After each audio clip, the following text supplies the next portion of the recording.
Hello, and welcome to the Empowerography Podcast. This is a platform created for women's voices to be heard and a place to share their stories, journeys, and successes with the world for the purpose of helping other women who might be on similar journeys.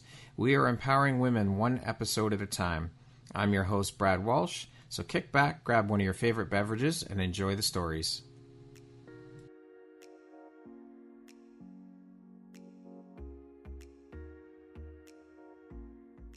What if I told you the only thing standing between you and your next big opportunity is your voice? This isn't just another program. Empower Your Message is your ticket to becoming the podcast guest everyone wants. You'll learn how to craft a pitch that gets a hell yes, show up with unshakable confidence, and drop truth bombs that leave hosts and audiences wanting more. No more playing small, no more waiting for permission. It's your time to be heard. Loud, clear, and unforgettable. Visit the link in the show notes to sign up, and let's make your voice impossible to ignore. The mic is waiting. Are you ready?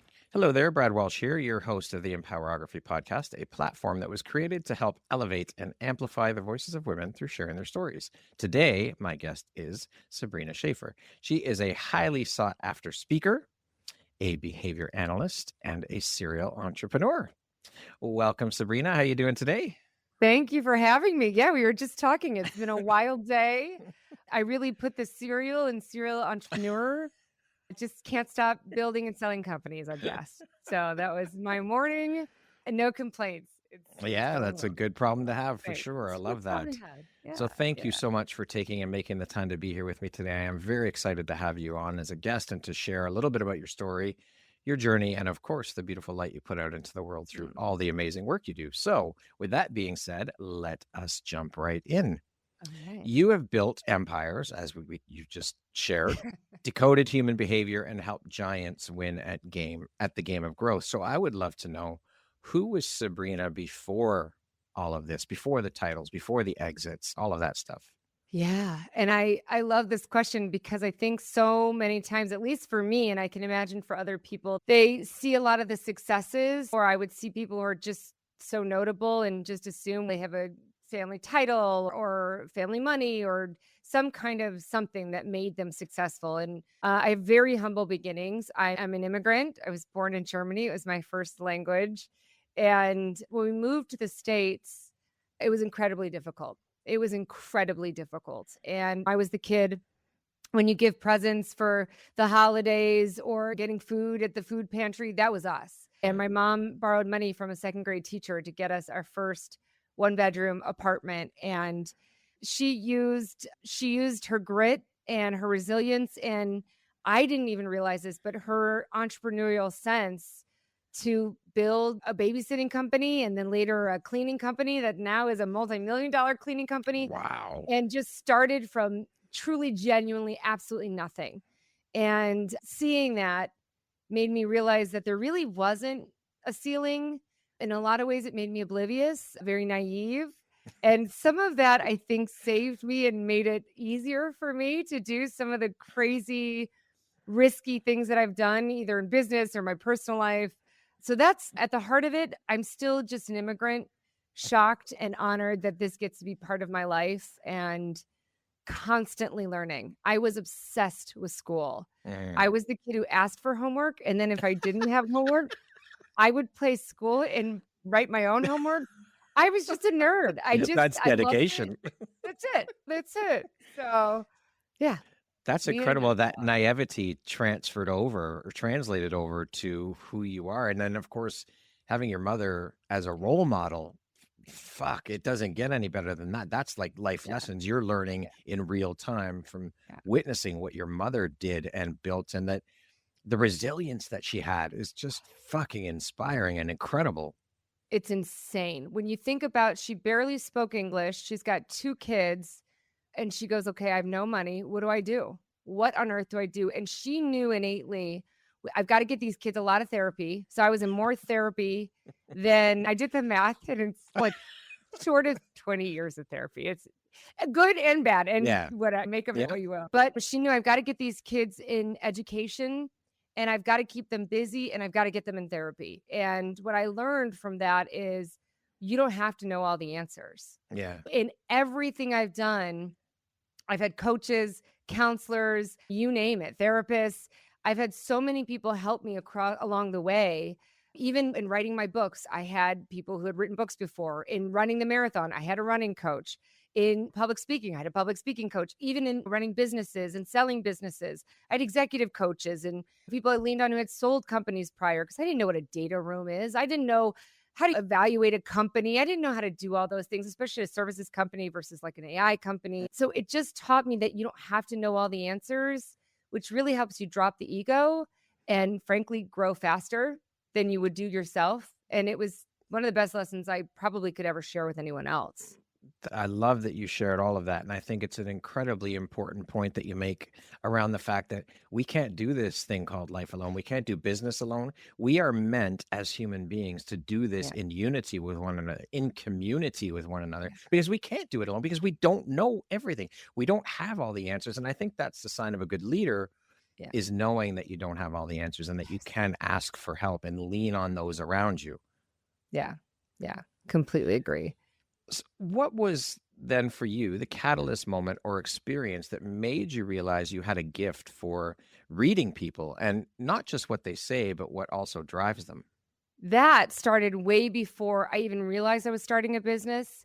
So I graduated early. I was just about to start college. I just got my driver's license. And again, back to being an immigrant, there's no trust fund. There's no money for college. The expectation is you're going to go to college, you're going to get straight A's and figure it out, kid. Do what you got to do. I don't know. Yeah. And so I thought, okay, I'll work with special needs kids. And it was just something that I gravitated towards when I was in high school. I did an internship and I thought, I can do this. No, just again, there's the naivete. You just didn't know any better. And I started realizing that I could really understand where these kids were coming from. They were in large part nonverbal children. But there was something about us, really the nonverbal communication and understanding their heart and understanding them as a person and seeing them as a person. I could almost predict, hey, I think this environment might be too loud or too chaotic. I think they need a little sensory. Or, hey, I think they're trying to communicate with this other kid. They just don't have the words. And really, that's what helped blow up my clinic at the time was we were having so much success with these primarily children on the autistic spectrum that that's when I really started to learn maybe there's something to this. And that's when I started taking classes and learning the science behind behavioral analysis and profiling. And literally to this day, I just got another certification in behavior profiling. I'm literally working towards 2 more this year. I just think it's fascinating. I think it's pretty telling. You can learn a lot about a person. And frankly, if we're being honest about ourselves, which is neat. That's the most important piece. Yeah, it really is. It really is. So I would say right about then is when you can start to read the heart of a child that maybe doesn't have the words the way we use them. That's when I started to realize, you know what, there might be something to this. There might be something to this. Yeah. That we humans are interesting fucking creatures and so complex. It's amazing. As of course, being a behavior analyst and all the certifications and what you've learned, and it is so powerful. But those lessons that you learned so early on from your mom, listen, you got to go to school and you got to figure that shit out. It's those lessons. You can't buy that shit now. Those are so powerful. And I think that the generation today, a lot of them don't have that. They get everything handed to them. A lot of them, not all. I won't say all. You're right. I have people though who work for me. I get them right out of high school, sometimes right out of college. Probably one of my biggest success stories is someone I hired right out of high school.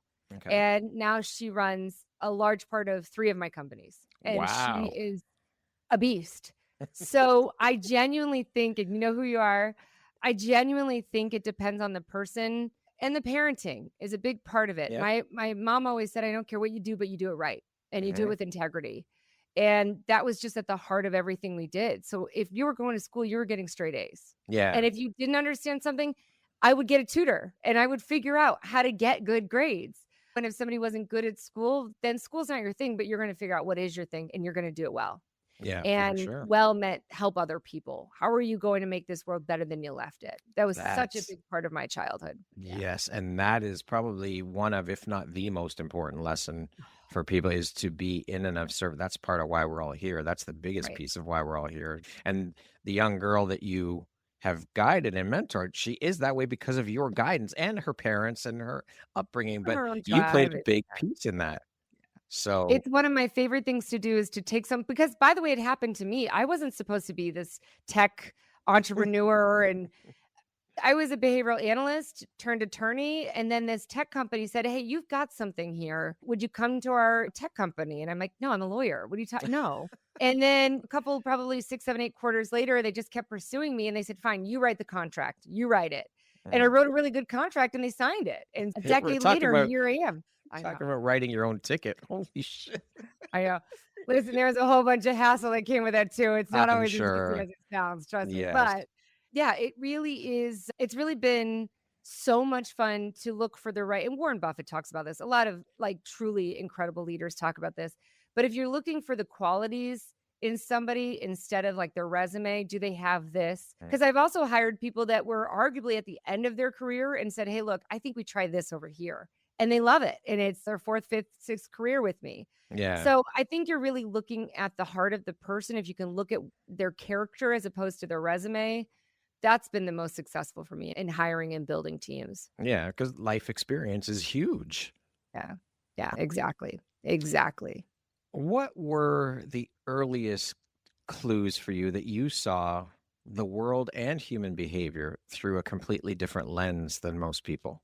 It really goes back to working with special needs kids. I think it can be pretty easy to overlook humans that maybe don't act like neurotypically developing humans. And when you realize their personalities and their humor, and I had this little boy, MJ, and he had cerebral palsy, autism, and he was partially blind. He had coloboma, so kind of looked like a cat eye. Mhm. And I would whisper jokes to him, and I swear to you, he would laugh at the punchline every single time. And we had the best relationship.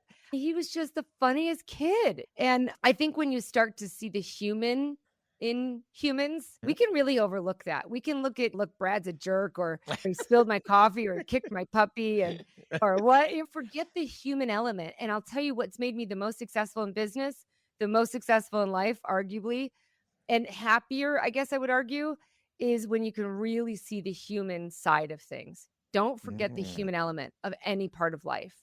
Even when you're building out products or solutions, if you can remember the human element, that's what's going to make you the most successful. So, seeing that and then seeing them want so much to fit in or to make friends or to communicate or to make a joke. They would do things that were funny for me because they knew Mhm. I thought it was funny.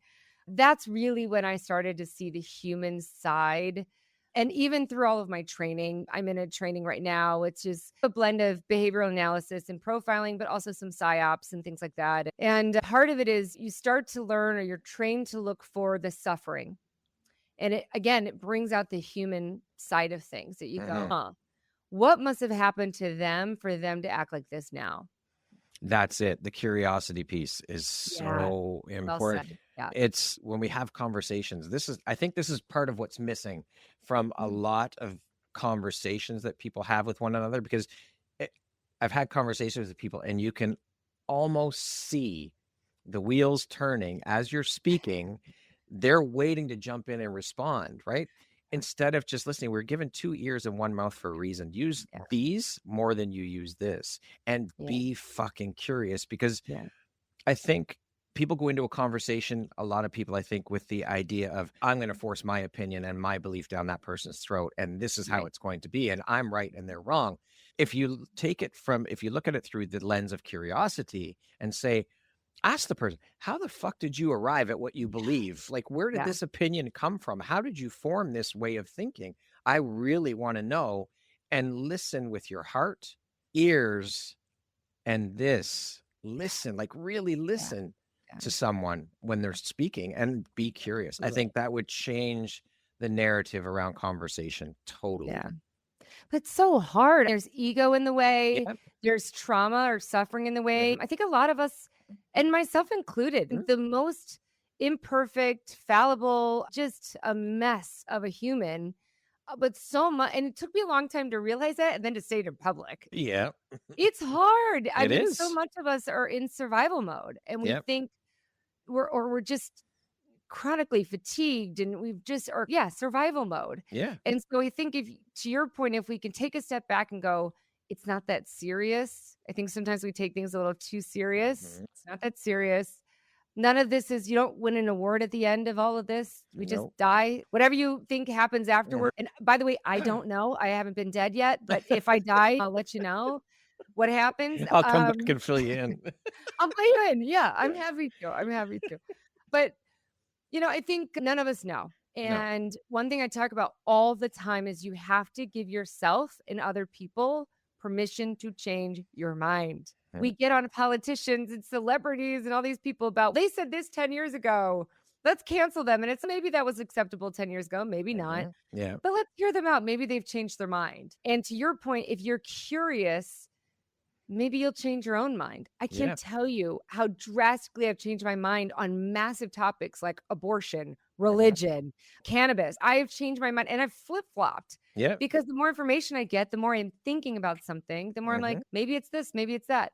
I think that's so healthy and it, It it just is. drops the ego. Don't you Yeah, think? for absolutely. When we go into the conversation, go in, like I said, with an open mind and open heart, because you never know what perspective you're going to walk away from that conversation with. You may not walk away with a different perspective than you had, but you'll at least walk away having some questions answered, Yeah. engaging in a conversation. Humaning is fucking hard. It is. There's no handbook. There's no rule book for it. Yeah. Just be fucking curious. Be Right. kind to people. Right. That's the biggest thing is just be fucking kind. It doesn't And cost you anything. stop pretending like it's not fucking hard. How about that? Stop Exactly. pretending that you've got we don't. Nobody's got their act together. We don't. No. I think that's such a great I hope that's like the name of the episode. Humaning is fucking hard. Because you're so We'll right. make it that. We're all acting like we got this figured out. It's no, you don't. You don't. Yeah. We are Yeah, perfectly exactly right. imperfect fucking Yeah. messes. That's all. Right. And that's okay. You figure it out as you go. That's right. That's right. And hopefully you have some fun along the way. Yes, So, absolutely. that's it. That's the key. So Yeah. you've built your life around understanding human behavior. What is one universal truth about human nature that still surprises you? Ooh. How unaware people are. I'm just as guilty, by the way. I was just using AI yesterday to go, "Ooh, is this me? Do I have this?" And by the way, my immigrant's going to show real quick because I sound like an American and I am legally an American, but I was raised in such an immigrant home that I don't know all of the sayings and I just didn't grow up with a lot of pop culture and things like that. So somebody said, "You're so type A." And I'm like, I'm not type A. What are you talking about? It turns out, Brad, I'm a little type A, but I had to figure it out. So I think truly how self-awareness is difficult and lacking, Oh, for lack of a yes. better word. And I think it goes back to if you're curious, if you want to figure out other people and figure out yourself, it can be really healing and it allows you to help more people because otherwise you're really stuck in a cycle. There's Yeah. no other way around it. People go, all my ex-boyfriends are crazy. And I'm like, I can tell you why. I was on a podcast earlier last week and someone was telling me about their partner that they've been on again, off again for the last year and a half. And yeah, she's a great person, but as soon as we get close, she detaches. And I'm really hoping it works out. And I'm like, all right, do I tell you? Do I not? How do we handle this? It's not going to work out, buddy. You're stuck in a cycle. You're stuck in a loop. And you're not going to change her because that's her work. That's her business. Guess what you can change, though? Guess what you could do? And so what constantly shocks me is the lack of self-awareness. And that holds true for myself as well as early as about 12 hours ago. But the good news about that is that we can all attain self-awareness. We can learn it and we can apply it to our lives. Not perfectly, but you can attain that skill set. It's possible. So that's the good news. It's never been easier. You can do things like remote therapy now. How cool is that? I go for a walk when I'm on therapy because I don't want to be on camera. I'm on camera all day. Yeah. So you're talking to somebody or go to AI. Don't use just one, but you'd be pretty shocked if you said, "Hey, ask me 10 questions. I'm trying to figure this out about myself. I'm trying to figure out why I'm so controlling or why I have such insecurity around this or why I'm jealous around this or why I'm struggling in this area of work or business or whatever." Ask me 10 questions to help me understand what that might be. And then speak into your phone or type it out, whatever works for you. And then say, you're the best behavior analyst and top psychologist in the world. Psychoanalyze me and just see what's true. By the way, I do that at least once a month. Because Wow. why not grow? What are we Yeah. doing? Yeah. So I would highly suggest, if you take anything away from this podcast, do that, because you'll realize how much better you can get and how fast you can make massive life growth within 30 minutes. Mhm. And it's free, it's easy, and you don't have to worry about judgment from someone else. Yeah. True. It's the coolest thing that we've got right now. I couldn't recommend it more. But we as human beings tend to make things so much more fucking difficult than they have to be. And we are our own worst enemies. We are our own biggest hurdles. It does not have to be that hard. Yes, I'm not saying, as we said, lifing isn't easy. It's not by Right. any stretch of the word, but it doesn't have to be as difficult as No. some people tend to make it for themselves. That's true. That said, when you get stuck in a pattern, when you get stuck in a cycle, everyone abandons me, everyone's racist, everyone's sexist, everyone's ageist, everyone's da, da, da. It could be, first of all, there's a lot of shitty humans out there. They're just the Yes. worst. And as a lawyer, I got a chance to see a lot of them. Frankly, even in the tech world, you just see some really shitty humans. But is there anything you could do to stop attracting or allowing those people in your lives? Yeah, you're right. We make it more difficult because we refuse to look at ourselves and go, what can I change about this situation? What can I do to get out of this? And a lot of times, most of the time, it means dropping the ego, even for a second, asking for help, facing your fears, and you got to sacrifice. Sometimes you got to take 12 steps back to go, okay, I'm not going to get my nails done. I'm not going to get my hairs done. I'm going to get a shitty little apartment because I hate this career. And I know it makes good money, but I'm going to have to take a few steps back because I really want to do this. Or, you know what? My kids can't have XYZ, but it's better for them because they really need this tutor or they really need this school or this whatever. So it takes sacrifice, and we're not willing to reflect and we're not willing to sacrifice. Most of the time, it's those two things. Beautiful. Thank you for sharing that. Yeah. When you strip away strategy, process, and frameworks, what do you believe truly moves people to take action? Oh, ego. Always.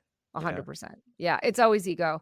Any marketing. And by the way, I ran a massive marketing agency, go-to-market agency for Google, Amazon, Apple, Intel, largest tech companies in the world. And I helped them build anything from strategy to actual campaigns to social media to one-pagers to decks to you name it. And it all comes down to, how do we make people feel better about themselves or worse about themselves? It all comes back to, how do you feel about yourself so that you do more of what we want you to do or less of what we don't want you to do? At the end of the day, that's what it is. And by the way, it was the same as a behavioral analyst. It was understanding there's two ways people get motivated: intrinsic and extrinsic. And I either take something away or I give something, positive or negative. Yeah. So negative doesn't mean a bad thing. It means something gets taken away. And sometimes negative reinforcement, like I'm taking away your debt or taking away your broken car. I don't know, I'm making it up, but sometimes that's a good thing. Sometimes we want negative, but or that person who acts out because they want that attention. They want that bad attention, but that feels good to them for a whole lot of reasons. So at the end of the day, it really comes back to, I call it ego. There might be a better word for it. And if there is, let me know, because I'm always learning. Yeah. We'll go with ego for now. That works. Why not? How has your understanding of human psychology evolved as you've grown in business and as a woman navigating typically male-dominated industries? This is where me being so naive really came in handy. I didn't realize until it was too late just how much the odds are stacked against you as a woman. So I just kept charging ahead. I thought, I'm just another human. They'll just treat me equally and we'll just keep going and it's fine. Really, it wasn't until I got deep into my legal career, probably being an attorney for about 10 years, maybe a little longer, 12, 13. When I started telling my clients, you got to get rid of this idea that there's justice. You have to. I know it's so sad and we call it the justice system. There is no justice. The law is not for you. It's whoever has the most amount of money, the best attorneys, and a better relationship with the judge. The saying, what's the difference between a good lawyer and a great lawyer? The good lawyer knows the law. The great lawyer knows the judge. That's the difference. Wow. It's the truth. It's a As a harsh lawyer, truth. it's you got to get rid of this idea that it's life is going to be fair or there's justice. I have people call me, this isn't fair, and we're going to right this wrong. And I was that naive too in my own life. You just got to get over it. I know it's the worst and it's awful, and you can protest or you can try to change the law. And if that's in your heart, you should do it. It's not in mine. I've really fought some big battles and even been on the cover of newspapers and covered by every media station you can imagine, defending and litigating some large cases. And it can be disheartening, but when you learn what you can control and what you can't control, it's very liberating. And all of a sudden you realize that there are successes at your fingertips. You just have to figure out, how do you get around as opposed to through those hurdles?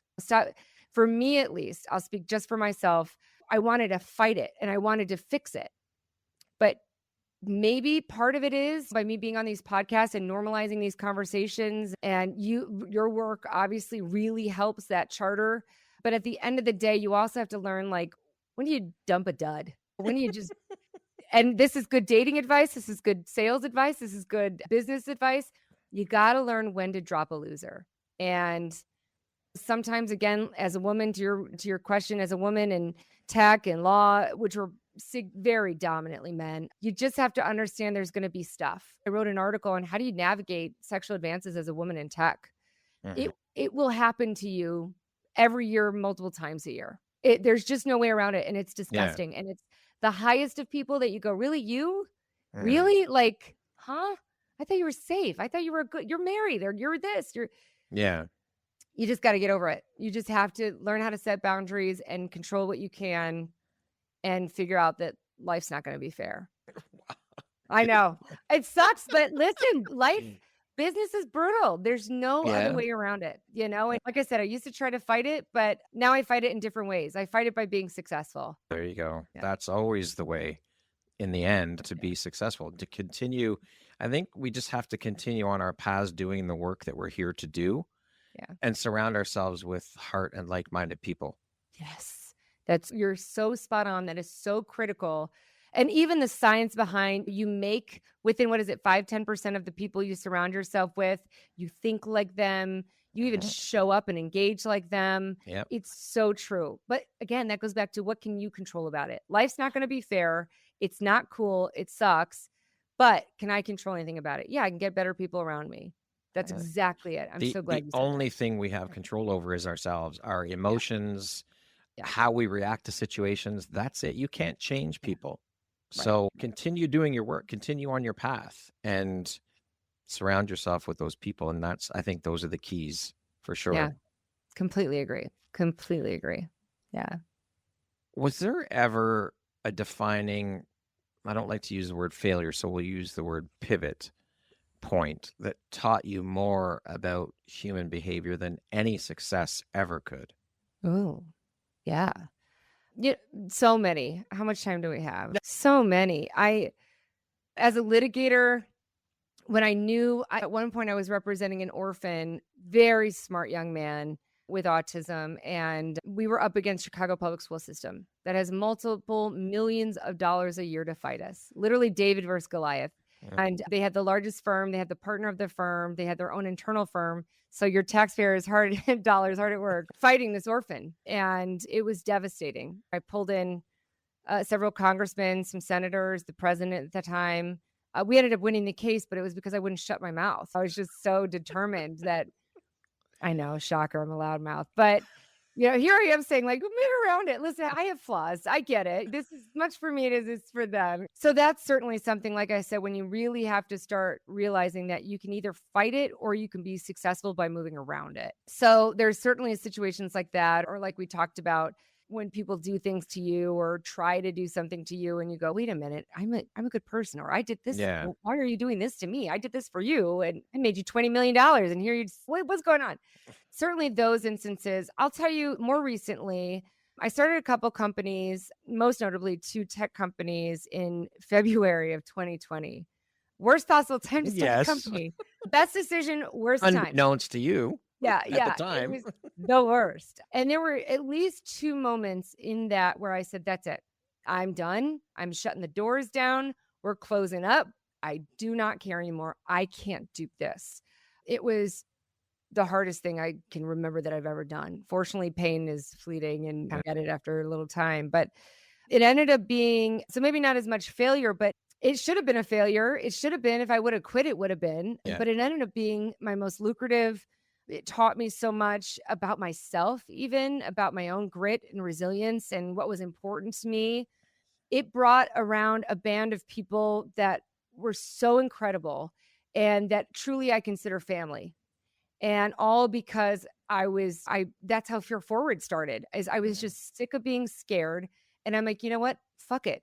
The world's crumbling. I might as well just do things that scare me. And one of it was doing things that scare me in public, like social media and public speaking. And next thing, I'm getting paid by the largest companies in the world to come talk to thousands of their team members on stage. And they're flying to me to all these different, I know. And it used to be one of my biggest fears. So what I will say is the lesson in all of this, at least for me, and I hope for you, is when I think I'm about to fail, when I think I'm about to give up, when I think this sucks, I can't do it anymore, it's that moment. Give it like 4 more minutes. The next thing will be the biggest win. It is unbelievable how that happens. The 2 times I went to go shut down the company were the 2 times we landed our largest deals with literally, it was game changer. It helped 10x my valuation of my companies. It helped spark my AI company. Then I got to sell that. Then it sparked my speaking career, sparked my next paid book deal. I'm telling you, it changed my life when I just said, fuck it, maybe I will fail. So what I've learned is, and I call it fear forward, not fail forward. What I've learned is don't worry so much about the outcome, because the old proverb, about the guy who all of his fence breaks and all of his horses run away, and the townsmen come and they say, oh my God, we're so sorry. And he's like, maybe it's good, maybe it's bad. Then the sun goes out and all these new horses come and they're like, oh my gosh, that's great. You got all these new horses. And he's like, maybe it's good, maybe it's bad. Then the son tries to train the new horses and they break his leg and they're like, oh, we're so sorry. And he's like, maybe it's good, maybe it's bad. Then in comes the government and says, we're collecting all the young men. It's time to go to war. But he can't because his son's got a broken leg. And it goes on and on. Yeah. But the idea is we don't know if what looks bad now is actually bad or actually great. Yeah. My most devastating, difficult time in my life is what brought me to now. It brought me to the best point of my life, to things that I never even thought I was capable of or wanted. And here, they're awesome. Yeah. Friendships and opportunities and even us meeting is because I thought I was going to fail. Yeah. I say fear forward, find things that scare you and just get good at showing up scared. Don't worry, not fail forward. Don't worry about if you fail or not or whatever, because we don't know what the outcome is actually going to mean for us. Yeah, to answer your question, my whole life is a running snowball of failures and I just keep going with it. I love it. Sometimes what seems like the absolute worst fucking thing that could be happening ends up being the best and the biggest fucking gift you could ever get. Yeah. So I love that. Thank you very much for sharing that beautiful piece of advice. That's brilliant. So when you look back at your earlier self, the woman building her first company, what do you wish she knew about power, influence, and trust? I almost think that when I was building my first company, the Clinic for Special Needs Kids, I was so young. I was 16. I sold it around maybe 21, 22. I was so young and so naive. And I just knew that if people could trust me, because they're trusting me with their children, their largest asset, the most important asset in their life. If I did good work, if I hired good people, if I paid those people really well, then I would be successful. And that happened. It paid for law school. It paid for undergrad. It was an incredible teacher of mine. Yeah, I loved everything about it. Ironically, I forgot that in the middle. And I got so stuck on the money, on the image, on who I thought everybody else wanted me to be, on not being polarizing. One of the reasons I was so scared about posting on social media was I didn't want to polarize. I didn't want to upset people. I didn't want them. And if I'm being honest, I was hiding who I really am, in part because I didn't know who I was, but in part because I didn't want anybody else to know, because I thought it would impact my business. And now it's important as a shareholder, as a CEO, a CRO, a leader, whatever. Yeah, you want your business to be successful. That's important. It's part of the job. Mhm. It's part of the For gig. sure. But more importantly, and I've come full circle now, if you show up authentically, which by the way, that's an inside job. If you show Yeah. up authentically, that's what's going to make you the most amount of money, the most amount of partnerships, the most amount of opportunities. So I go back to God, I should have taken some lessons from that naive woman starting her first company and not be so focused. If you really focus on being authentic and helping other people, the money will chase you. The money will chase you. And I wish I would have known that in the middle. I forgot for a second. Thank you for sharing that. And thank you for the vulnerability in sharing Yeah. that. Yeah. Studying behavior, what has behavior taught you about being human? Oh, you know what? That we're all screwed up. Right? At different I'm telling levels. you, we're all screwed up. We're all screwed up. I can't say that enough. We are all screwed up. We see the royal family, or we see these celebrities, or we see whatever it might be, these incredible executives. I remember the first time working at a C suite of a Fortune 100. Here's a company we all use 5 times a day. And I'm working with their C-level executives, and they're asking me, I'm in my early mid 30s at the time, advice. And I'm like, I don't know. How would I know? Don't you know you're running the show? Ah. And then I realized, and they're all cheating on each other. They're all doing all kinds of things. You'd be shocked. And you go, oh, okay, I get it. And by the way, President Obama talks about this. And his words, I'll quote him. He said, once you get at the table of these really high level executive people, you realize his quote, they ain't all that. It's so true. They ain't all that. And it goes back to the training I was talking about. If you can find the suffering in people and you can find the human side of things, we're all going to be better off. It'll help kind of lower your own guard to see, okay, is this a person I want in my life? Or is this just a distraction and I need to move around it? But ultimately, the number one thing I've learned in studying human and human behavior and even language is nobody has it figured out. The more someone's trying to convince you that they have it figured out, the less they have it figured out. So the more logos you see on someone, if someone's wearing all kinds of logos, they'd have super low self-esteem. The more, truly, that's what the behavior science tells us and shows us. Be careful who you idolize. Learn from everything, but just remember that They're all human. they're all Nobody human. deserves to be put on a fucking pedestal. We're all human. We're fallible. It's just human nature. So Yeah. the celebrity, the politician, they put their fucking pants on the same way as everyone else, one fucking leg at a time. That's it. I worked for the governor on his legal staff, and not to get too much into that, but at one point I thought I was going to get into politics, a degree in political science, and thought this was my path, and have even co-authored some laws. And it was really a passion of mine. And you want to find people who are so imperfect and struggling with ego and lack of reflection, and you name it.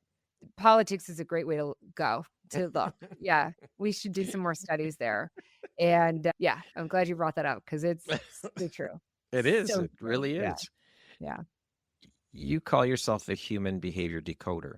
What does that actually mean? And how do you decode the patterns that so many people overlook? The how could take a minute to talk through, but really at the heart of it, I struggled with really understanding, like navigating truth and honesty. I couldn't figure out when somebody was being honest, when they weren't. And behavior has always been something that I've been wildly fascinated by. Even when I was like I said, 15 in high school, and I'm in this AP Psych class, and they bring in the self-contained classroom, and I'm like, what is that? Because they still have a brain. Like, what's going on? What's wiring where, and what does that mean?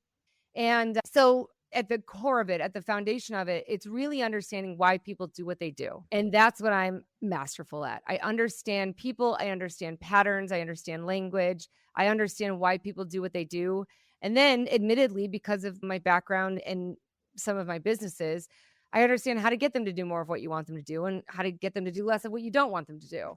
And I'm not perfect at it, but really being able to read people. I just told you a good example of reading people is reading what are they wearing.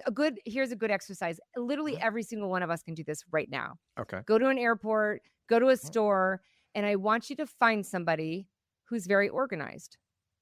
You'd be able to do it in about 3 seconds without ever even talking to them. I want you to find someone who's very stressed. You'd be able to do that in about 3 seconds.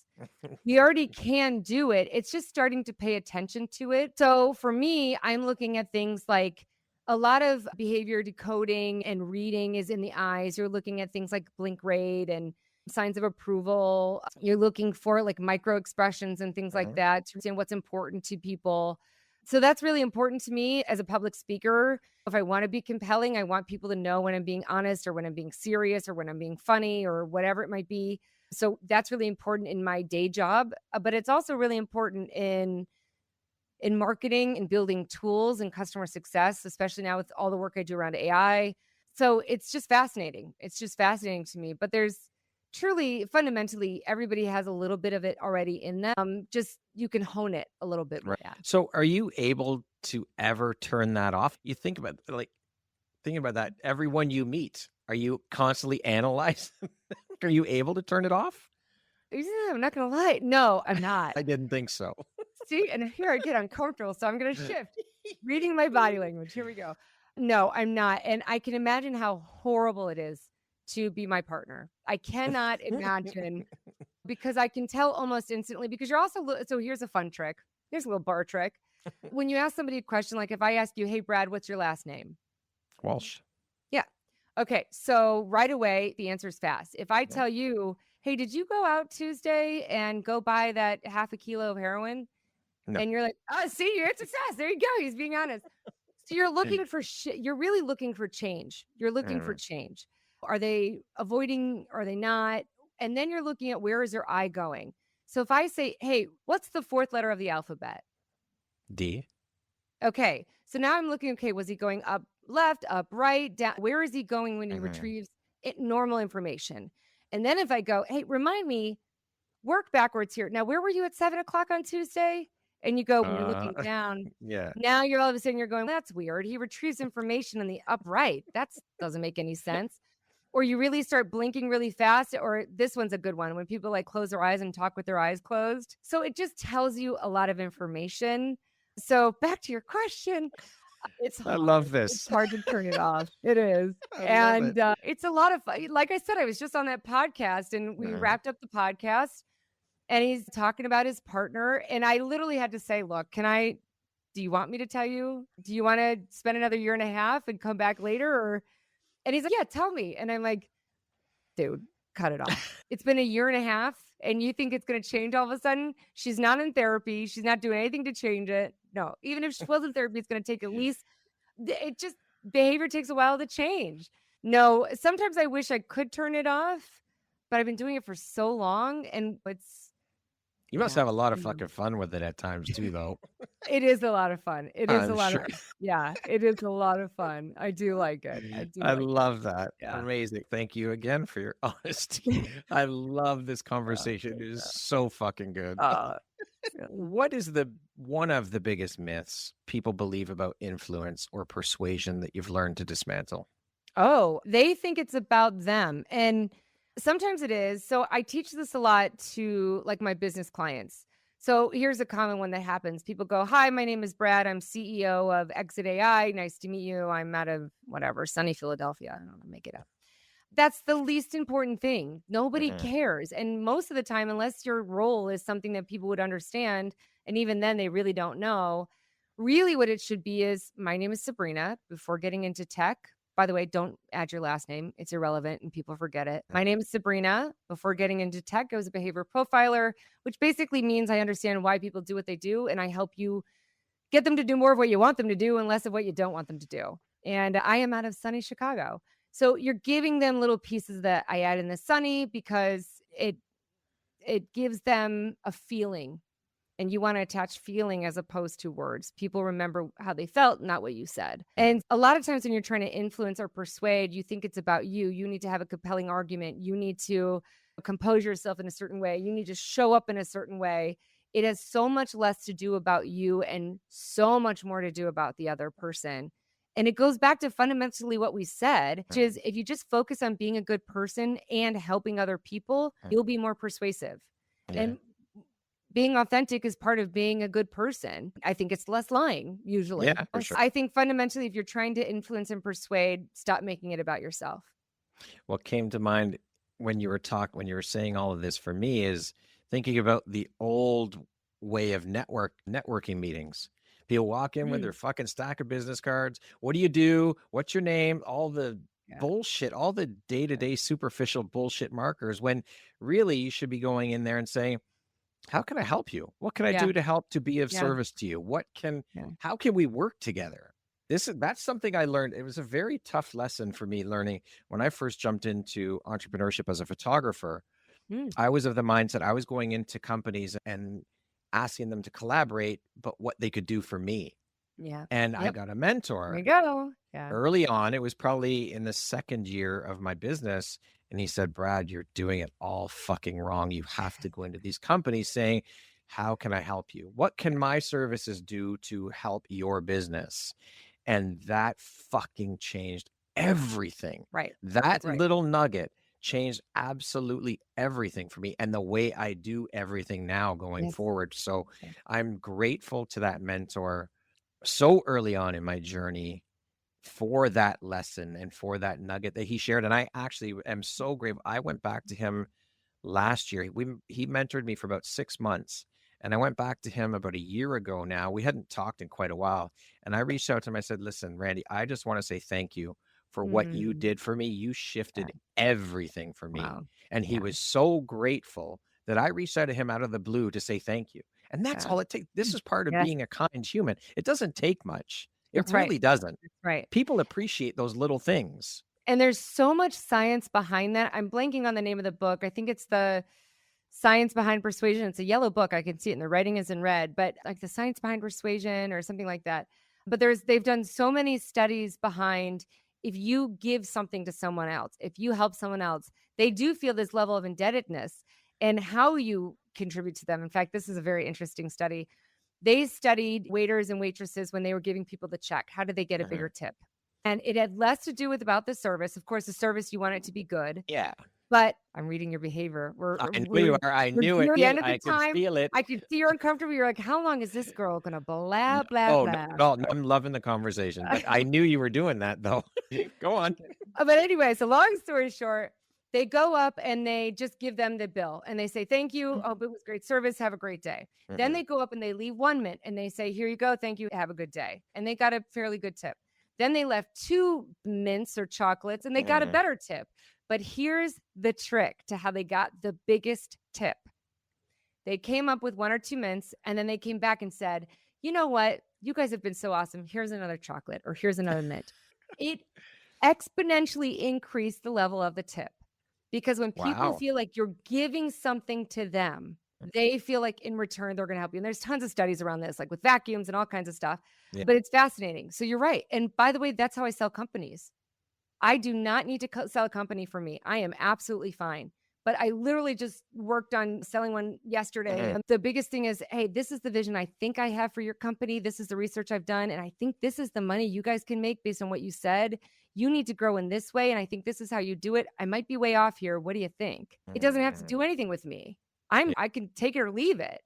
All of a sudden, that will change your friendships. It'll change your business. It'll change your opportunities, everything. Yeah. That's so you're fucking spot on. huge. Yeah. Huge. Thank you for sharing. Constantly, thank you for all these nuggets of wisdom and jewels. And this conversation is incredible. Absolutely incredible. Thanks. You help leaders turn uncertainty into advantage. What's the first mental shift that makes that even possible? The very first for most leaders is accepting that it's okay not to have all the answers. Most leaders get into these very big positions. And by the way, the studies show that it's a bigger struggle for women than men. Not always, though. You'd be shocked. The people that I've mentored and coached and worked with at the highest levels, multi-gazillionaires, and you're like, you still have imposter syndrome? What are you worried about? What are you doing? You're fine. First of all, you're white and very wealthy. You're going to be okay, and you're a guy, you're tall, like all the things are stacked for you. But regardless of all of that, the first is just accepting that you don't have to have all the answers. I know even for me, that's really tough or was really tough. Now I've gotten a lot better at it. So first is just being okay with not knowing all the answers. And then second is saying, really focusing on other people instead of themselves, because as a leader, the pressure is insane. And anybody who tells you, no, I love being a CEO, I love being a leader, they're lying to you. There's parts of it that are great, but the pressure and the level of difficulty is out of this world. It's out of this world, and you've always gotta be okay. You've gotta always have the answers. Everybody comes to you with the problems no one else can solve. So Yeah. you're constantly just getting berated with seemingly unsolvable problems, and you're just supposed to be chipper about it. And it's real tough, and you do that for a couple years, and you start going, "Oh, maybe I'll have an extra bourbon tonight." It's Yeah. really tough.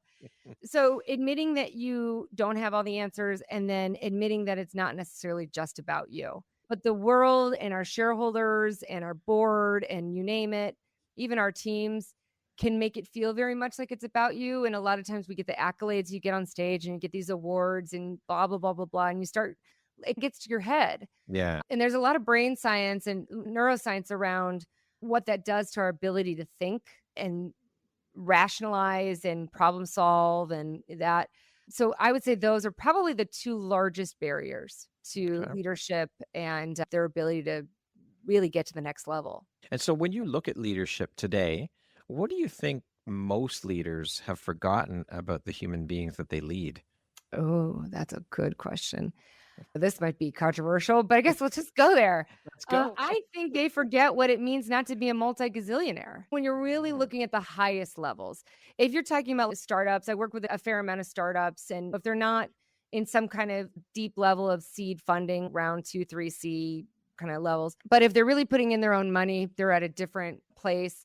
But I think sometimes I work with these monstrosities of multi-trillion dollar companies. And these people are making so much money, just so much money, that they have no idea what it means to not be positive if you can make your car payment or that you need a car payment. They're like, oh, it's a couple $1,000s. It's pretty cheap. I can't tell you how many times you hear that and you're like, that's not cheap in the real world. Oh, Especially some of my work in healthcare and finance, and you realize that they don't just have one private jet. The level of money that they have. Oh, it's unbelievable. Their one yacht is $7 million, and that's a real story. And they're complaining about the boat on their yacht being broken. I'm like, your boat has a boat, asshole. It's true. You realize? Are you You listening to don't. what you're Absolutely saying? not. You do not. And they send back their steak because it's too, and you're like, what? So at the highest levels, they forget what it means to actually be human. And I get why. Again, there's so many people kissing your ass. There's so many people around you, especially if you're not willing to be authentic or you're scared and insecure about your own capabilities. You surround yourself with these yes people, and there's so many of them, and they would love to be your yes people, and they take care of you, and they tell you how wonderful you are, and every idea is brilliant, and they're stupid, and this article was dumb, and they'll have these big articles taken down off the internet. Wow. So everything around you is just how brilliant and wonderful and handsome and beautiful and everything. And you just lose track. And all these people are flaunting themselves at you. And you start thinking like, I could have any person and I can do anything and you could travel at any time. I think that's probably one of the biggest barriers is realizing the impact that their decisions have on people because it's been a long time.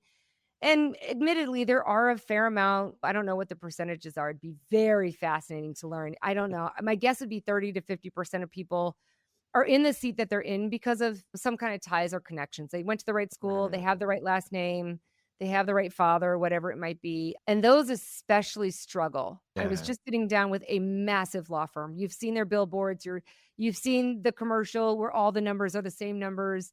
And when they talk about how their children are just disasters of people and they're all running the company, you see that in every single industry. And it's just not something we really talk about because you'll get fired or in trouble. And I can't get fired or in trouble because it's my company. So I get to say what I want to say. And, There you go. You got to there you love go. that. Honesty There and you go. transparency. That's it. That's it. But if I go missing, now we know. Now we know why. Well, let's not go there. There you go. What does leadership mean to you when you strip away the titles, the ego, the LinkedIn buzzwords? Like, what does that really mean to you? For me personally, I got to change so many people's lives, like just fundamentally. And I go back to because I was that kid who was homeless, who had to go to the food shelter and get the free Christmas presents and all that. I was that kid that should be a crack addict and with multiple, who knows? I should have been homeless. Statistically, I should have never been where I am right now. It Mhm. makes no sense. And so when you see somebody and they've got that fire or you're building a solution that is going to change people's lives, and I've been fortunate to be part of some that I think will help change the world, and I cannot believe that I've had that opportunity, especially when you really look at where I came from. It makes no sense. God made a giant mistake, but, joke's on him. I'm just kidding. But for me, it's when somebody calls you and goes, "Oh my god, I did it." I tend to get a lot of people who call and say, "Hey, can I pick your brain? Can I get some career advice? Can we talk about this problem I'm struggling with my business?" And they call you back a month to a year later, or like you called your mentor and they say, "Oh my god, I did it." I just Mhm. had somebody call me, another younger person that I hired straight out of college, hard worker, and she called me and her parents collectively make about 45,000 a year collectively. Wow. And she said, "I just bought my parents a house. I want to thank you. I want to thank you because Wow. you've changed a legacy." And like I said, I've been part of building some really cool products that I think, especially around AI and tech, that I genuinely think will help change the world. But then when you get it like a granular level and that's just one more person, and then that same person is now a leader and said, "I just told them what you told me." And I'm always giving it free advice because you get what you paid for. But Mhm. she said, told her every time you write an email, pretend like you get $100 every time you delete a word. And that's something I tell to everyone on my team as a legal writer, as a business writer, as a public speaker. I do a lot of writing. I've written a couple books and just pretend like you get $100 every time you delete a word. And I'll never forget the big things that you've told me and that you've taught me. That's what it really should mean to leaders. I don't know if it always means that, but to me, that's when I feel like, okay, I did it. I did it. That's That was pretty incredible. cool. Yeah, it's awesome. It's so That's like soul filling, heart filling. yeah. That shit makes your heart overflow with Yeah. gratitude and yes, I fucking did this. Right. I helped this person. That's Right. huge. And they're gonna help more people. Yes, it's the And if ripple you can effect. help that's exactly. If you can help change a few legacies that maybe there's a little bit more good in the world than when you found it. Maybe not. We still have politicians, but for the most part, you hope that it's I better. love that. That Yeah. is amazing. Yeah. What do you believe the world of business desperately needs more of, and what does it need a fuck of a lot less of? Ooh, that's tough. That's tough. Look, the inclination is to say money, but you need money. You need money Mhm. to innovate, to do good things. I'm gonna get shot after this interview. I'll tell you what. I could really need some help, guys, from security and protection. Probably lobbyists. I think we should Mm. really consider, and it's deeper than we realize. I promise you. When it comes to our food, the way it's manufactured, the way it's taught to children, when it comes to every single thing. I know. Yeah, just piss off every industry. Here we go. No. Uh, Why not? Pretty knee deep anyway. Fuck it. there you go. What are you gonna do? But really, that's when it comes to our healthcare, when it comes to our medications, how we take medications, what kind of medications are out there, when it comes to higher education, when it comes to technology. If we could really separate that. And I guess fundamentally, then, to answer your question properly, it would be a little bit more heart if we could really pull back and focus on the human element. But that doesn't make a lot of money at first. But if you're doing it right, it does make money. If you're doing it right, it does. It just takes longer and we can be impatient as humans. And I'm not saying money is the root of all evil. I am very good at making money and I love making money and I love making other people very rich. I have made people a lot of money and I'll keep doing it until I can. It's just something that I think is really fun. But it shouldn't be. John Chambers talks about this. He's the former CEO of Cisco, excellent leader. And as a VC now, has run a bunch of companies now. And he said, money's not important, but it's a fun like scorecard. It's fun to Mm. keep track of. So I don't think you should stop making money or think money is bad. But I think when it becomes the target, that's when problems come in. And I think that's where lobbying and how they control, truly fundamentally control every aspect of our lives and how sick it's making us emotionally, socially, physically is pretty devastating. Yeah. When I mean, money allows us to do good in the world. It gives us the Yeah. opportunity to use it for good, to help people. And that's what it's about. So if you Yeah. look at it through that lens, then, this conditioning of money is the root of all evil. Rich people are assholes and Right. all of these different things. There's assholes everywhere. It doesn't matter whether they're rich, they're poor. Yeah.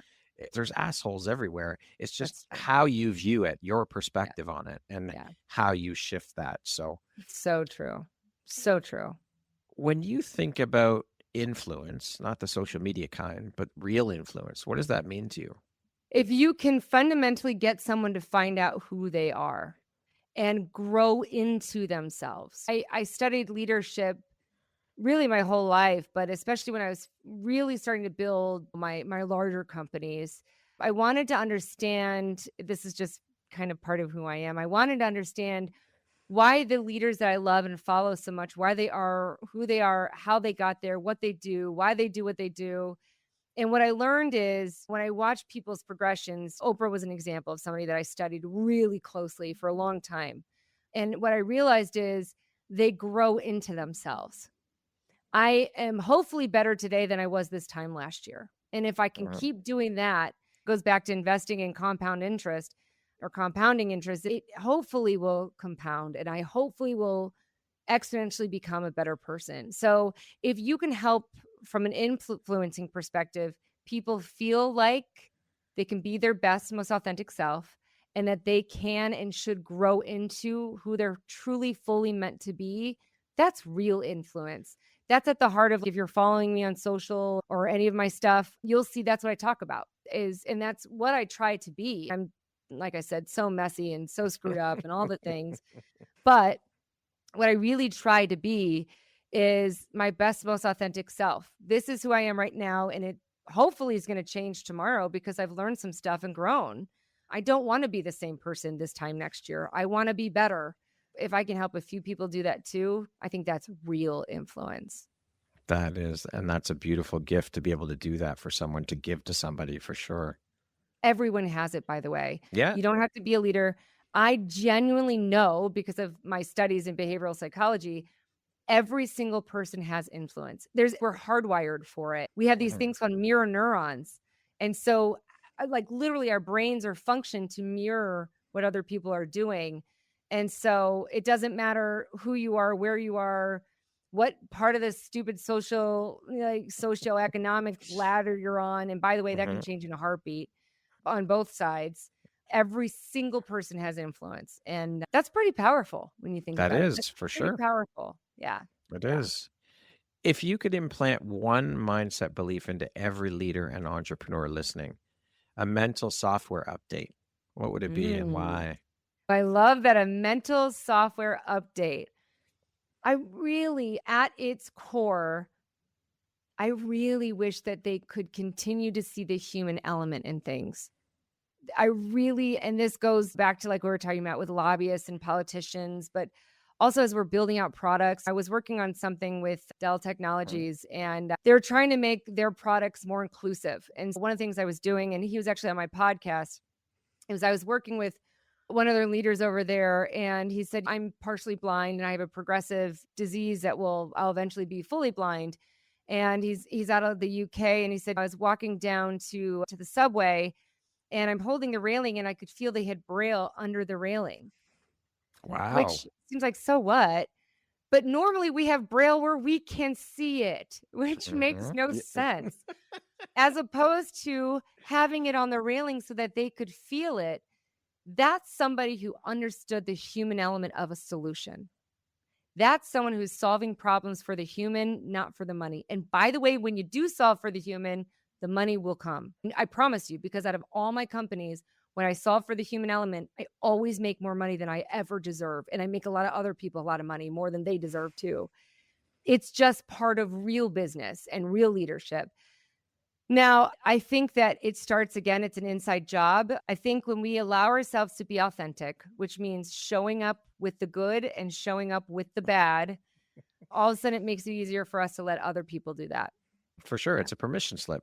Yeah. And I love that. I never thought about the fact that Braille is where we can see it. That's so fucking Right? It's almost wow. like they want a pat on the back and you're like, Yeah. yeah, so you're doing it for you. You're doing it so you look good. And by the way, I'm a big supporter of diversity, equity, inclusion. I know it's got this weird, is it canceled? Is it not? I don't care. I'm not political. I'll never be political. I don't want to be political. But I do think that there is systemic. I know. Here we go. Just one more. Is there any industry we've left out? Anything else? I love it. Let's go. Hey, we're this far into it. Fuck it. Let's just go all the way. I hope this is opening someone up to Yes. she's an idiot, but maybe I'll think a little bit more about it. No, not at all. She's fucking brilliant. Just is what it is. But, I do think that there is something to being more inclusive. We make better decisions. I was a behavioral profiler and analyst when I got into tech, and I built solutions and I built companies that other people weren't, and I built teams that other people weren't. And just in my first tech job, when I started the company, was about a $20 million company, something like that. No, I'm sorry. They were around for 20 years. They were a $10 million company. Within about 2.5 years, just my team did 24 million. Wow. We more than doubled. That's the advantage of having an outsider come in and go, maybe we could do it like this. Maybe we could sell the product and build a product like this and do it like that. We revolutionized their entire company. It's a big deal to have new thoughts and new perspectives come in. So do I think you should just hire someone or just do something because you want to have Braille on your wall? No, I think if you can go back to the human side of things and solve problems for humans, the money always shows up. I promise you, the money always shows up. You heard it here. Sabrina's promising you, if you do it from the human perspective, the money will come. I love it. Yeah. Right below, you'll see a PO box where you can send my commission check. I'll take it in Bitcoin. What's your cut? Yeah. 10%, 50%? Sure. Yeah. I'll settle for 8.5. That's fine. All right. No, let's go 10. Let's go 10. Let's go 10. All right. Okay. Yeah. Okay. All right. You're my new agent. Thanks. Yes. Yeah. If the younger version of you could see the woman sitting here right now, what do you think she'd say? Just because you swear I have this need to say fuck yeah, but normally I wouldn't. I think she would be so freaking proud. I like I said, statistically, I'm not supposed to be here. Even with my loud mouth and the things I say, I should be in prison. Or no, I shouldn't say this. I'm just kidding. Don't say that. No, I'm not. I'm just teasing, but I do like the humor part of it. But I've done some really cool stuff. I've met some unbelievable humans. I've been part of some really cool things. I've been a foster parent for, I haven't done the math recently, but 11, 12 years. I've watched children come from this broken shell into themselves and literally have these beautiful giant visions for themselves. One little girl that I love so much, and you know who you are, Asia. One time I said, okay, tell me about the kind of house you want to have when you grow up. Because a lot of times they don't think that they're even worthy. They're homeless. Their parents are homeless. Their families live on welfare, whatever it might be. By the way, nothing wrong with welfare. I was a welfare kid. But she said, I want to have a house so big that there's one room for cats and one room for dogs.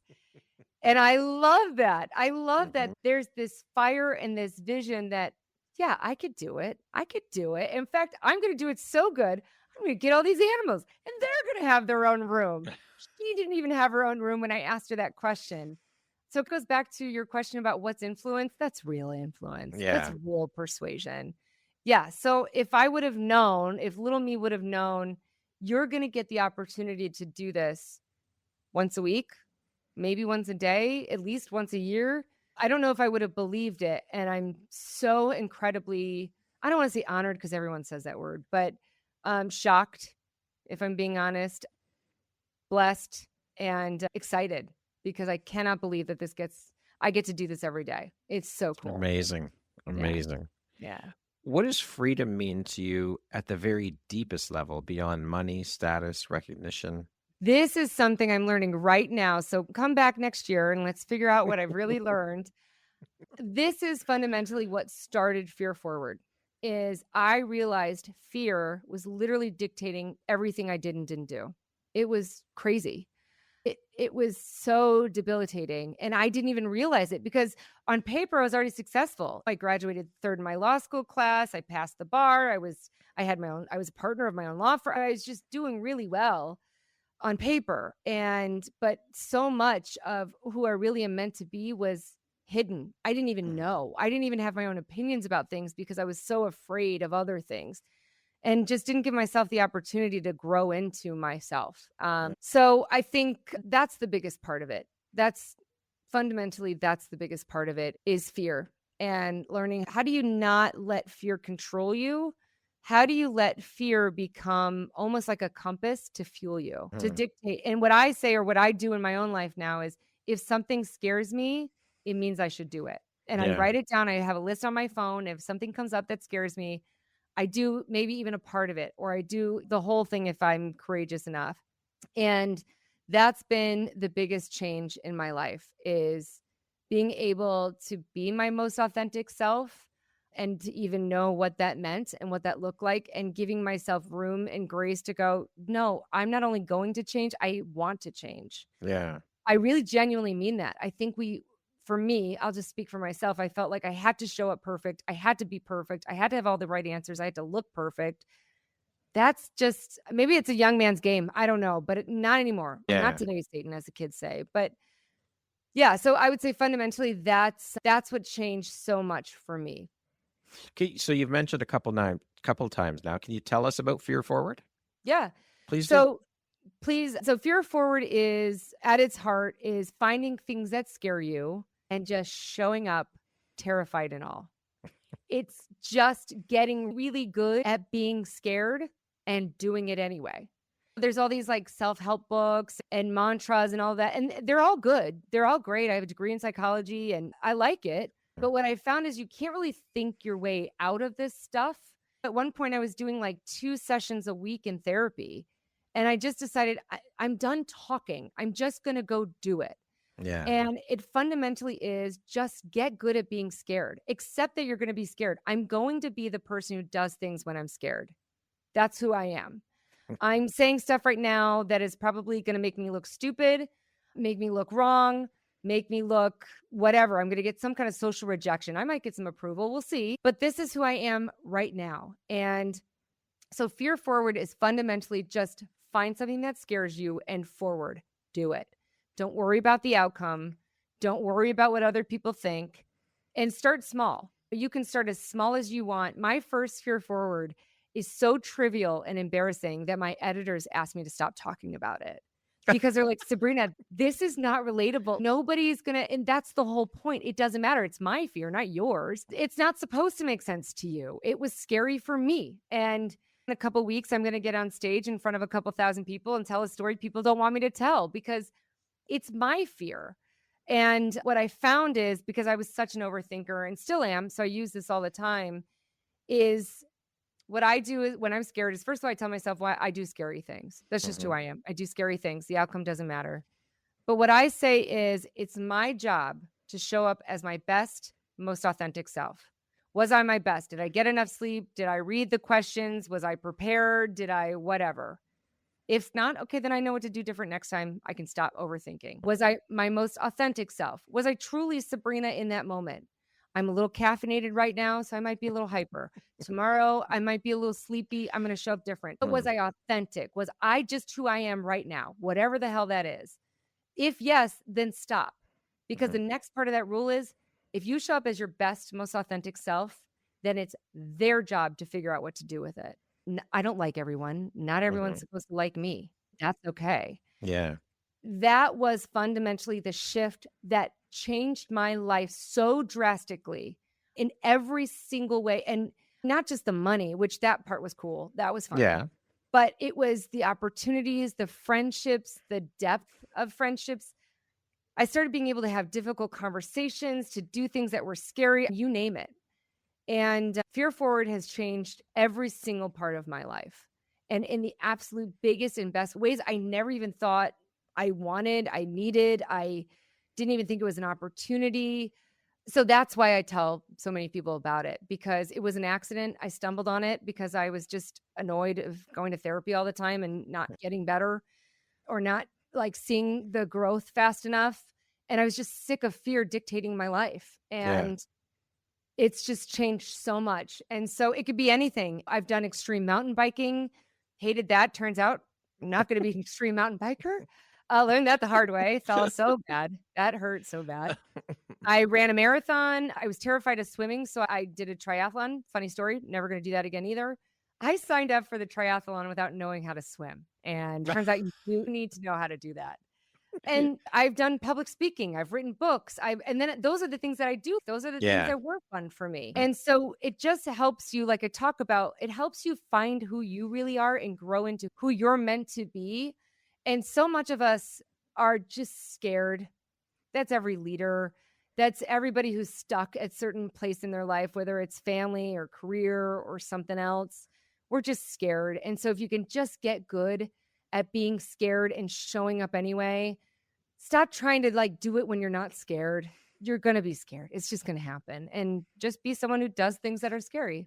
That's what you do. Someone once told me it's an incredibly fine line between fear and excitement. So shift the perspective on that. Look at it as excitement appearing for you, not fear. And listen, I think a little bit of fear is always good to have anyways. It keeps you grounded. I still, after I've been shooting now for 30 plus years, I still get nervous before doing a photo shoot and fearful. And I think that's a good thing. It's when it gets to that point where it's crippling, then it's a problem. Paralyzing, then it's a problem. But to have that bit of fear, I think is very good because it keeps you grounded. It keeps you from getting too overconfident in the things you're doing. If I walked into a photo shoot every time thinking, fuck, this is easy. I don't have to worry about anything.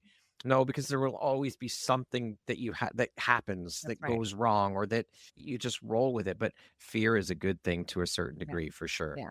And when you start to look at what scares me, you start to find a trend.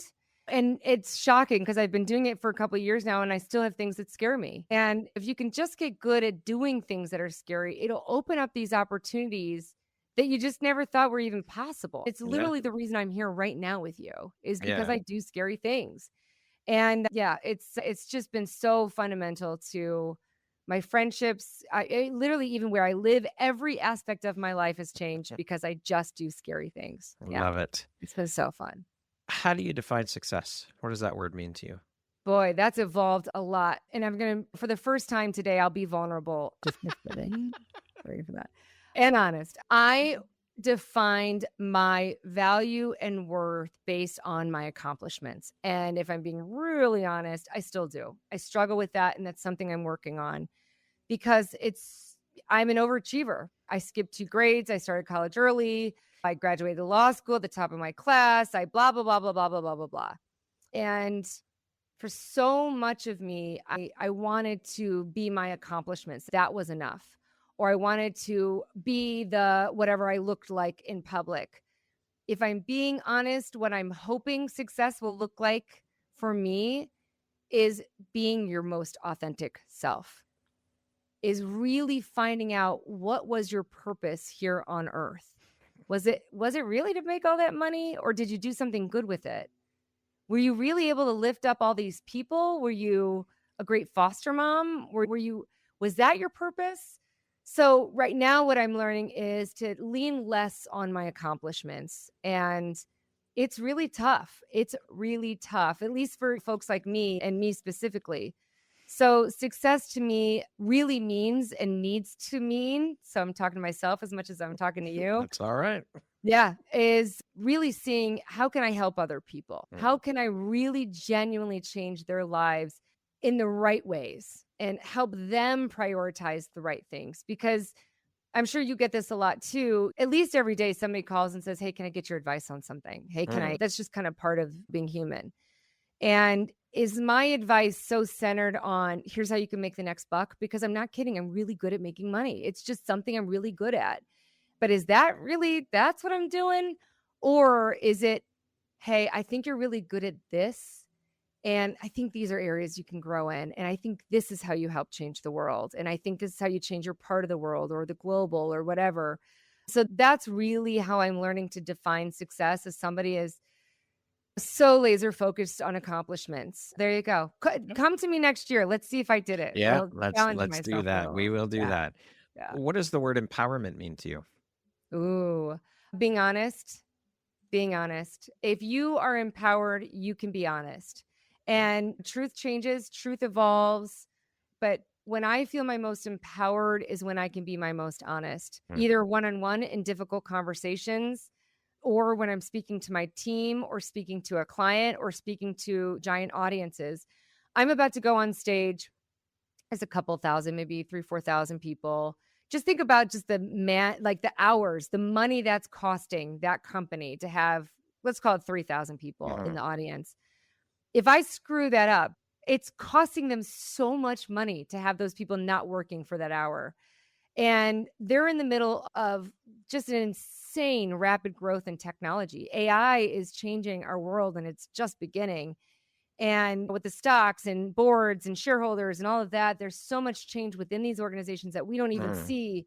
And then politically, there's so much more influence than we really realize. And do I have a job tomorrow? Do I not? And blah, blah, blah. So you're coming in when there's so much change and fear and uncertainty, that how do I help these people? How do I empower these people? And my goal is for them to feel so empowered by the end of that keynote that I get a standing ovation because they're standing and applauding for themselves, not me. Oh, that's a powerful twist. Now, have I done it yet? No. Do I know how You I'm going to will, do it? though. No. But You I'm will. going to try like hell. I'm going to try like hell to do it. No, you will do it. Yeah. You've just spoken it out into it will be. It's happening. It's happening. It is. That's real empowerment, to say, whatever happens, I'm going to be okay. I'm going to figure it out. And I'm going to be honest along the way. And when is this? When is your talk? In a couple weeks. I'm going to check back in with you All right. afterward I to love see. it. Yeah, I love it. I'll keep you posted. If it's any good, Yes. it'll be up on YouTube. If it sucks, you will not be seeing it.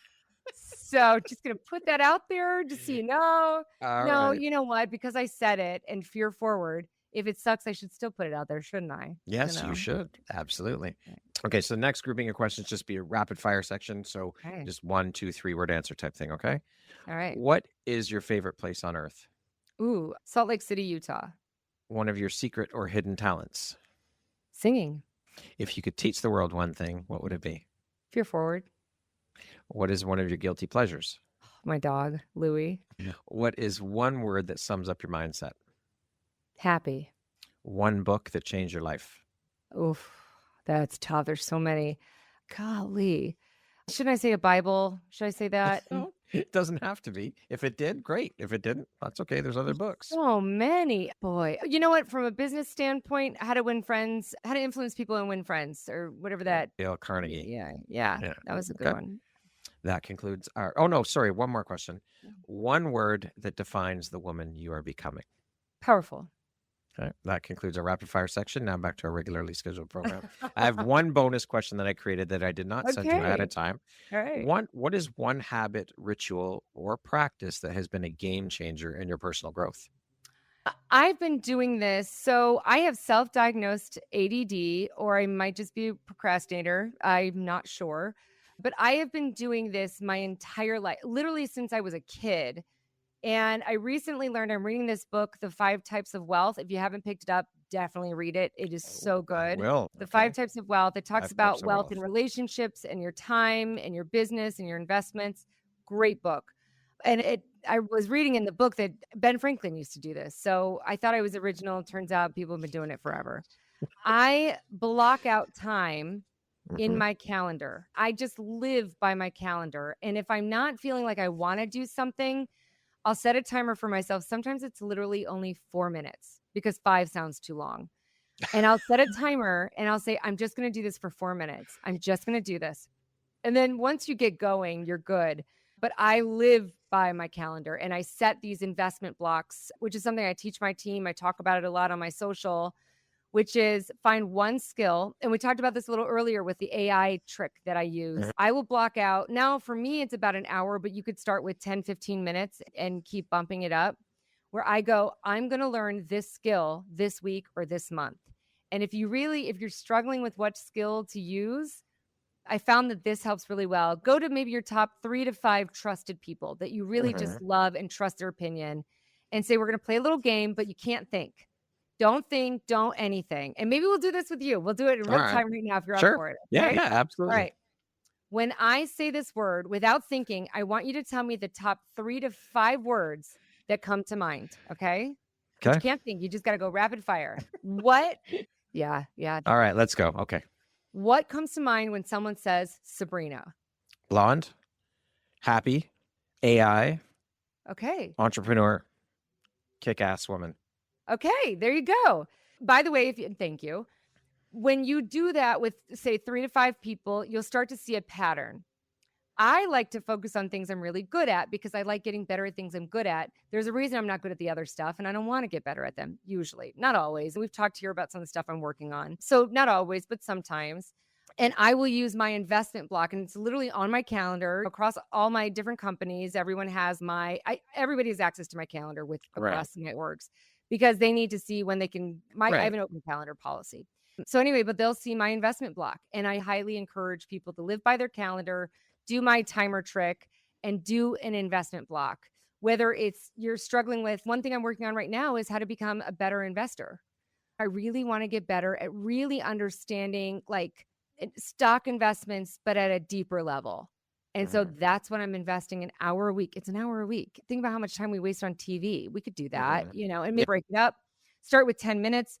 And there's nothing like AI right now. You can literally go to AI and say, I want to become the best McKinsey consultant on investment. I want to be the best investment possible. I have 10 minutes a week on how to get better. Give me an action plan for the next 4 weeks, 10 minutes a day, 10 minutes a week. And it'll give you the books to read, the references, the research. It'll give you everything.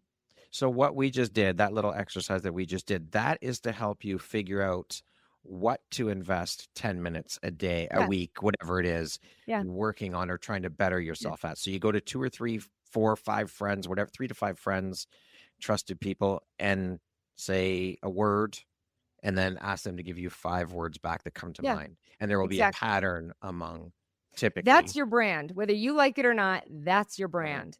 And those are the things you should focus on. And there might be, typically there's something where you go, ooh, I don't like, that's what you think of me? That sucks. Let me work on that. Or you go, oh, I never thought of myself like that. That's awesome. Okay. Then I want to know more about this. So it can help it can help you navigate what to focus on if you're really not sure. And no matter what, whether you listen to it or not, that's your brand. Now, a little asterisk, because like I said, I'm a recovering attorney. So I've got to give a little disclaimer here. Don't go to the people you don't want their lives. If you don't want their life, don't take their advice.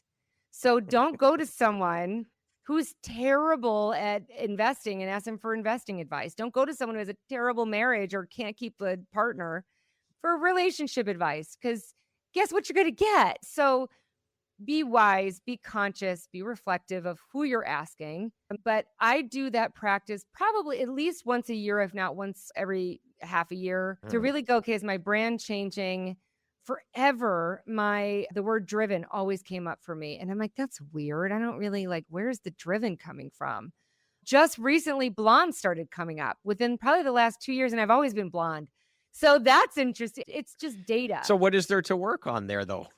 I guess I got to dye my hair, Brad. I don't know what to do. No, I don't know. I think happy was the thing that came up was happy. And I go, okay, all right. What about me is presenting as happy? What do I like about that? What do I not like about that?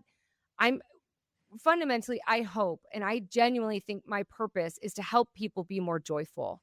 I hope I like doing comedy. I like doing stand-up comedy. I like being silly, as you can tell. I just like that part of life. I enjoy life so much. And so if people feel happy around me, that's a massive win. So I'm going to dig into that, and I'm going to ask AI, and I'm going to sit down and reflect and do some searching and Google searching, all that, and go, what are some ways I can help people feel happier? What does the science say about it? What's the neuroscience say about it? What do the studies say about it? Maybe I'll do some videos on my social about it, because you tend to see as I'm learning something or processing something or helping somebody else with something, it tends to be on my social. Right. I'll do a clip about it or a short Yeah. about it. So that'll be something that sticks out to me. And I go, okay, I want more of that. How do I do it? And how am I Okay. making other people happy? Or am I not making other people happy? I'm just Mm. walking around with a big smile on my face and everyone else feels like shit. Okay, then I should dig into that. So that's the exercise. That's the point Very of the powerful. Thank you for yeah, sharing that. I yeah. love that. Oh, I'm cool. going to try that. I Love it. can't wait to hear about it. Cool. Yes. Sabrina, if you were to introduce yourself to me without mentioning your occupation, where you're from, your nationality, your religion, all of the bullshit, superficial day-to-day Yeah. markers that we use, how would Yeah. you introduce yourself to me? It's so hard for me. I You can again do it. admit I believe I'm in just you. admitting all the things. Really, I am conditioned and comfortable with living in my accomplishments. That's my safety zone. So, if I was just going to introduce myself, I'm very much a people person. I live for people. I love Mm. people in my life. It's one of my favorite things. I would say extremely compassionate. Yeah, that's something that, I heard this. I go to church, not to get into there we go. We didn't talk about religion yet. Let's Yeah. polarize a little bit more. Sure, why Just not? when you thought Just when we, you thought we hit all the markers. but we didn't. And here we No, we are. Aren't didn't. you glad you hung around? I am. Yes. My pastor said this that we hope that our hearts break for what breaks God's heart. And it doesn't matter if you believe in God, it doesn't matter at all. To me, it's a personal thing. Yep. I think every single religion is wrong because statistically, there's no way for them to be. So, see, there you go. I insulted every religion in just one There we sentence. go. Beautiful. There you go. But I do think that there comes a point in your life, in everyone's life, when your heart just breaks over something and you go, I gotta help. I gotta help fix that. I gotta figure that out. I gotta understand it. And there tends to be many in my life that I go, I got to figure that out. Fear is one right now, and helping people be empowered by fear as opposed to controlled by it. Being a foster parent, that's incredibly important to me, and instilling that joy and that hope in people's hearts. So, incredibly compassionate, empathetic is a big part of who I am. Yeah, and it really fundamentally goes back to those 2 things. I was gonna say my family, but that goes back to people. Everything else that I do, whether it's work or volunteer, it all comes back to people and compassion. So that's probably how I introduce myself. There you Beautiful. go. Yeah. If you could step into my shoes and ask yourself one question that I didn't ask you, what would it be? Oh, do I have to know the answer too? Is this a double question, Mhm. two-part question? I guess what I would ask myself is, what are you scared of next? I genuinely think that fear controls so much more of every single person's life than we ever even realize. And it shows up or manifests in different ways, but it's so debilitating and it controls and stifles so much of our lives unnecessarily if we can really get good at it. And so, unfortunately, that's why I preempted the answer part. I don't know yet. I don't know yet. If I had to guess, being fully honest and transparent, I think the biggest part is stepping away from a lot of these accomplishments. Like I said, I'm writing another Mhm. book, my first like really paid book deal, a new career. I'm selling another company. All of these are such massive accomplishments, but I need to get good at not letting that identify me or any attachment to my value or worth as a human. So that's the scary thing I'm working on right now. How I work on it, I don't know. Frankly, I think even in this conversation, part of it is going to be maybe not introducing myself, listing Mhm. off those accomplishments. I wrote a guide called The Art of the Subtle Brag. I did a behavioral study understanding how people do subtle brags and then literally went around the world teaching people how to brag about themselves. So it's tough for me not to do that. Mm. It's part of how you can build success and how you can really normalize tough conversations. There's a lot of Mhm. good to it too. For sure. But if I were going to ask myself one question, I would say, okay, what are you scared of and what's your next fear forward? And I don't know how it's going to manifest yet, but I know what it's going to circle around, and it's going to be growing a little deeper into who I am as opposed to Mhm. what I've done. I applaud your self-awareness. Amazing. I The love it. worst part is admitting it, right? It's like the Yeah. 12 steps of life. Yeah, I know. Damn it. Love it. If you had the opportunity to sit down and have a 1-hour conversation with one woman, any woman in the world, who would it be and why? Oh, that's really tough too. Boy, oh boy. One woman. Boy. so many. The first person that comes to mind, and it's just because so much of her work has been so influential to me, is my Angelo. So much of what she has done and her work, literally, I repeat to myself probably once a week, at least once a month. And the biggest thing is you're not going to be reduced by what happens to you. That's hard. Life knocks you down so much. And her exact quote is, I might be changed by what happens to me, but I refuse to be reduced by it. If you're an entrepreneur, if you're a parent, if you're just a human, to your point, humaning is fucking hard. And it's harder than we're all letting on. And if Yeah. you ever write a book, I hope that's the title of your book because it's so good. It's so good. Thank you. Yeah, I love it. And it's so honest. It's so raw. So many of us Mhm. don't want to swear because we don't look away. But really, to refuse to be reduced by what happens to you is just such a powerful statement. And For sure. I'd want to know. And she talks a lot about how people don't remember what you say, they remember how you made them feel. And again, there's just so much of her work as shaped who I am and who I continue to grow into that I would just love to talk to her and ask her so many questions. Beautiful. Yeah. If you could go back and give your younger self one piece of advice, what would that piece of advice be? Don't worry.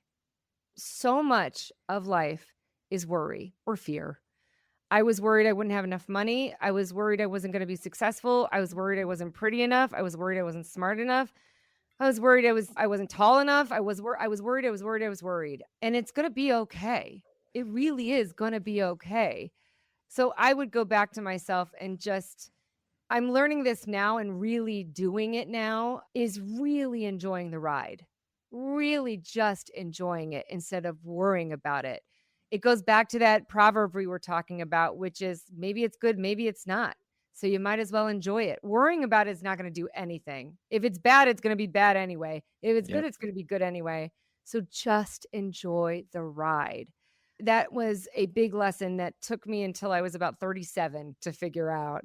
And now that I have, I'm like, oh God, why was I worried about everything? Great advice. Great Yeah. advice. It's true. You can't change it. It can't change it. The only thing it's going to do is harm you. Yeah. So why self-destruct?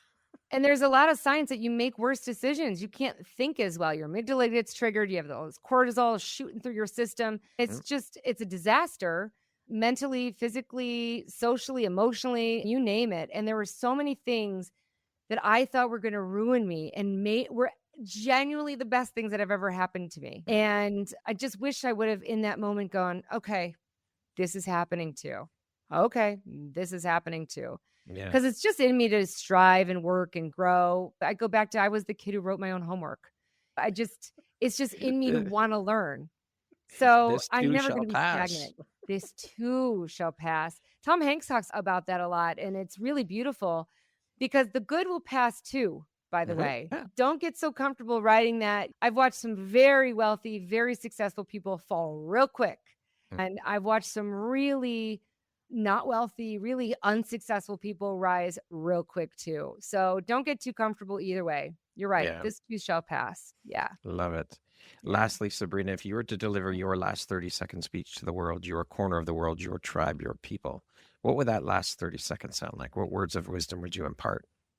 I would say, boy, it's our job to show up as our best, most authentic self. And since I only have about 20 seconds left, I won't explain why. But here's what that means. And I hope you hear this because it's good for you. It's good for the world. It's good for anybody listening or hearing or seeing you. Don't hide the good. Be good at bragging about yourself and your accomplishments, but don't hide the bad because that's your mistake. That's your bad. That's your lesson. And we get caught up in hiding or being something that we're not meant to be. And once you start to show up as your best, most authentic self, it will change your entire life. And more importantly, it will change every single person you come in contact with because their mirror neurons, all the things, they get to see what it means to be authentic. And that is freedom. That's leadership. That's influence. Beautifully said. Incredible way to end the interview, Sabrina. I have thoroughly enjoyed every minute of our conversation. There's been tons of laughs, amazing insights, gems of wisdom, knowledge. Thank you so much for being here, for showing up and shining, for sharing your wisdom and insights, your beautiful light you put out into the world through all the work you do, all the people you're helping, and for just being beautiful you. I appreciate you taking the time and making the time to be here. I am honored to call you a friend and have you as a member of the Empowerography community. Thank you so much. What an honor. What a pleasure. What a great conversation. So thank you. Thank you. And I'll see you again soon. I received that. Thank you. Yes. Once again, my name is Brad Welch, host of your Empowerography podcast. Today, my guest has been Sabrina Shafer. She is a highly sought after speaker, an author, a behavior analyst, and a serial entrepreneur. Thank you so much, Sabrina. I hope you have a beautiful rest of your day. See you soon. Thank you very much for listening to this podcast. If you haven't yet, please be sure to subscribe, rate, review, and share with all your friends. You can find me at visuphoria.ca and follow me on Instagram at Empowerography Podcast and on Facebook at Empowerography. Please join me next time for another inspirational story from yet another amazing woman.